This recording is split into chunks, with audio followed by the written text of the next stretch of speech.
ચેતર વસાવા આદિવાસી સમાજનો નકલી મસીહા છે। હું એક વાર નહીં પણ 1000 વાર કહું છું કે આ ચેતર વસાવા આદિવાસી સમાજનો નકલી મસીહા છે। આ વાત આમ આદમી પાર્ટીના મફતિયા આપ્યાઓને કડવી લાગશે, પણ આદિવાસી સમાજના લોકો માટે આ વાત વિચારવા જેવી છે। શા માટે ચેતર વસાવા આદિવાસી સમાજનો નકલી મસીહા છે? જો આ ચેતર વસાવા આદિવાસી સમાજનો મસીહા હોય તો આ ચેતર વસાવાએ આદિવાસી સમાજના ભાઈઓ, બહેનો, માતાઓ, વડીલો, યુવાનો પર અત્યાચાર ના કર્યો હોત, પરંતુ આ ચેતર વસાવાએ આદિવાસી સમાજની મહિલાઓને માર માર્યો છે, આદિવાસી સમાજની મહિલાઓને અભદ્ર ગાળો આપી છે, આદિવાસી સમાજના અધિકારીઓને માર માર્યો છે, આદિવાસી સમાજના ભાઈઓને માર માર્યો છે, આદિવાસી સમાજના વેપારીઓને ધમકાવ્યા છે, આદિવાસી સમાજના યુવાનોને દારૂના રવાડે ચડાવ્યા છે। આ ચેતર વસાવાના મારવાના ડરના કારણે આદિવાસી સમાજના યુવકે આત્મહત્યા પણ કરી છે। આ ચેતર વસાવાએ આટલો બધો આદિવાસી સમાજ ઉપર અત્યાચાર કર્યો હોય તો આ કઈ રીતે આદિવાસી સમાજનો મસીહા ગણાય? તમે જ કહો। આ ચેતર વસાવાએ આદિવાસી સમાજની માતાઓ, આદિવાસી સમાજની બહેનો, આદિવાસી સમાજના ભાઈઓ, આદિવાસી સમાજના યુવાનો ઉપર કરેલા અત્યાચારની હું તમને આજે વિગતવાર માહિતી આપું છું। પછી તમે જ નક્કી કરજો કે આ ચેતર વસાવા આદિવાસી સમાજનો મસીહા છે કે આદિવાસી સમાજનો નકલી મસીહા। વર્ષ 2014 ની અંદર આ ચેતર વસાવાએ પોતાના જ ગામની આદિવાસી બહેન ગંગાબેન વસાવાની છેડતી કરતા ગામમાં બોલાચાલી થઈ હતી અને આ ચેતર વસાવાએ ગેરકાયદેસર મંડળી બનાવી આ આદિવાસી બહેનના દાદા મૂળજીભાઈ વસાવા અને ગંભીરભાઈ મૂળજીભાઈ વસાવા ઉપર હુમલો કરી એમના માથા ફોડી નાખ્યા હતા। આદિવાસી બહેનોની છેડતી કરીને એના પરિવારને મારનારા ચેતર વસાવાને આદિવાસી સમાજનો મસીહા થોડો ગણી શકાય? વર્ષ 2017 માં આ ચેતર વસાવા પોતાના ગુંડાઓનું ટોળું લઈને ડેડિયાપાડાથી સેલંબા ગામના આદિવાસી સમાજના વેપારીને મારી દુકાન બંધ કરાવી દીધી હતી। એ બાબતે સાગબારા પોલીસ સ્ટેશનમાં ફરિયાદ પણ દાખલ થઈ હતી। આવી રીતે આદિવાસી વેપારીને મારનારા ચેતરને તમે મસીહા ગણો છો?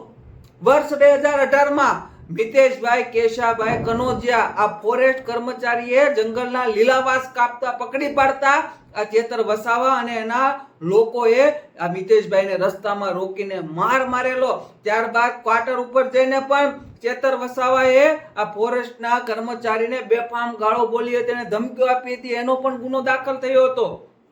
વર્ષ 2019 માં એક વોટ્સએપ ગ્રુપમાં એક આદિવાસી સમાજના યુવકની પત્ની વિશે આ ચેતર વસાવાએ પોતાના જ મોબાઈલથી ખરાબ મેસેજો કર્યા હતા, એટલે બેન દ્વારા ડેડિયાપાડા પોલીસ સ્ટેશનમાં ગુનો નોંધાવેલો હતો। આવા ધંધા કરનારા ચેતર વસાવાને તમે મસીહા માનો છો? વર્ષ 2020 માં શકરીબેન શુક્લાભાઈ વસાવા કે જે આદિવાસી મહિલા સરપંચ છે, જેનું ગામ ખરેડા છે, આ આદિવાસી મહિલા સરપંચ ગેરકાયદેસર બાંધકામ બંધ કરાવવા નોટિસ આપવા જતા આ આદિવાસી બેનને તલાટી મંત્રી અને નાયબ ટીટીઓ સાહેબને મહાબેનની ગાળો આપી અને મારી નાખવાની ધમકીઓ આપી હતી। આ ચેતર વસાવાએ આ આદિવાસી બેનને પકડી મારીને પાડી દીધી હતી, જે ગુનો ચેતર વસાવા ઉપર રાજપીપળા પોલીસ સ્ટેશનમાં દાખલ થયેલ છે। હવે આદિવાસી સમાજની બહેનો તમે જ વિચારો કે જે પોતાના આદિવાસી સમાજની બહેનને મારીને પાડી દે એ ચેતર વસાવા ક્યારેય આદિવાસી સમાજનો મસીહા બની શકે? વર્ષ 2021 માં ડેડિયાપાડામાં દુકાનદારને ચેતર વસાવાને ટોળકીએ મારી દુકાનમાં તોડફોડ કરી હતી। વર્ષ 2021 માં સતીશ કુંવરજીભાઈ વસાવા કે જે આદિવાસી સમાજના છે અને પાછા ચેતર વસાવાના ગામના જ છે, જ્યારે આ લોકો પોતાના ઘરે તાપણું કરતા હતા એ દરમિયાન ચેતર વસાવા અને એની ટોળકીએ ચરપસની ચૂંટણીમાં ઉમેદવારને લઈને આ ફરિયાદી સતીશભાઈને સળગતા તાપણામાં નાખી દીધા હતા। એના કારણે આ આદિવાસી ભાઈ સતીશભાઈનું નાક, ડાબો ખંભો અને ચહેરાનો ભાગ બળી ગયો હતો। આ બાબતે ચેતર વસાવા વિરુદ્ધ ડેડિયાપાડામાં પણ ગુનો દાખલ થયો છે।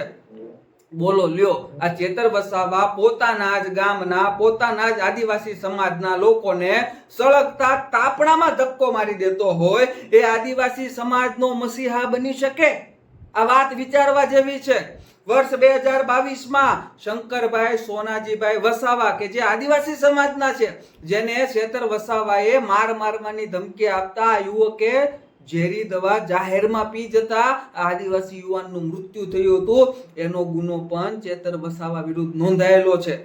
આવા ગુનાખોર ચેતર વસાવાના ત્રાસના કારણે, ચેતર વસાવાના ડરના કારણે આદિવાસી સમાજના યુવકો ઝેરી દવા પી પોતાનું જીવન ટૂંકાવી દેતા હોય તો શું આ ચેતર વસાવા આદિવાસી સમાજનો મસીહા ગણાય? સાચું કહેજો તમે. વર્ષ 2023માં ફોરેસ્ટના કર્મચારી જુગારજીભાઈ રણછોડભાઈ ચૌધરી તથા ફોરેસ્ટના અન્ય 4 કર્મચારીઓ કે જે તમામ આદિવાસી સમાજના છે, આ બધા કર્મચારીઓને ચેતર વસાવાએ પોતાના ઘરે બોલાવી પોતાની વાડીમાં હોવા છતાં લાઈનમાં ઊભા રાખી આ ફોરેસ્ટ કર્મચારીઓને મારેલ. આ ફોરેસ્ટ કર્મચારીઓને ડરાવવા માટે ફાયરિંગ પણ કરેલ, ખંડણી પણ ઉઘરાવે. આ જ કેસમાં ચેતર વસાવાને 7 વર્ષની સજા પડી છે. પોતાના જ આદિવાસી સમાજના કર્મચારી પર ફાયરિંગ કરી, ખંડણી ઉઘરાવી, તેમને ધમકાવ્યા. હવે આવી રીતે પોતાના જ આદિવાસી સમાજના સરકારી કર્મચારીઓ પર જે અત્યાચાર કરતો હોય આ ચેતર વસાવા આદિવાસી સમાજનો મસીહા ક્યારેય ના બની શકે. વર્ષ 2014માં શાંતિલાલ વસાવા કે જે આદિવાસી સમાજના છે, જેનું ગામ સામરપાડા છે, આ ચેતર વસાવાએ તેમના ઘરે જઈને માર્યો હતો. આ બાબતની ફરિયાદ ચેતર વસાવા વિરુદ્ધ દેડિયાપાડામાં દાખલ થઈ છે. અને હવે જે વ્યક્તિ પોતાના જ આદિવાસી સમાજના લોકોને ઘરે જઈને મારતો હોય એ આદિવાસી સમાજનો મસીહા બની શકે?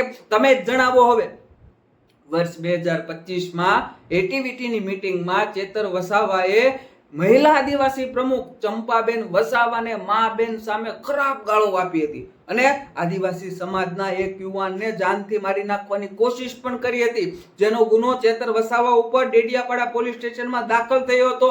અને આ નકલી મસીહા ચેતર વસાવા આ ગુનામાં 3-4 મહિના જેલમાં પણ રહી આવ્યો હતો. હવે આદિવાસી સમાજના લોકો, ભાઈઓ, બહેનો, માતાઓ, વડીલો, યુવાનો, તમે જ જણાવો કે આ ચેતર વસાવા ઉપર 19 ગુના દાખલ છે. કેટલા? 19 ગુના. અને એમાંથી 11 ગુનાઓ તો આદિવાસી સમાજની મહિલાની છેડતી કરવાના, આદિવાસી સમાજની બહેનોને મારવાના, આદિવાસી સમાજની મહિલાઓને અભદ્ર ગાળો આપવાના, આદિવાસી સમાજના સરકારી કર્મચારીઓને મારવાના, આદિવાસી સમાજના યુવાનોને મારી ધમકી આપવાના ગુનાઓ દાખલ છે. તો કઈ રીતે આ ચેતર વસાવા આદિવાસી સમાજનો મસીહા ગણાય? આ તો આદિવાસી સમાજનો રક્ષક નહીં પણ રાક્ષસ ગણાય. રાક્ષસ. આ વિડીયોને હરેક આદિવાસી સમાજના યુવકો, બહેનો, માતાઓ, વડીલો સુધી પહોંચાડવાની જવાબદારી તમારી છે. એટલે વધુમાં વધુ શેર કરી આ વિડીયો હરેક આદિવાસી સમાજના લોકો સુધી પહોંચાડજો.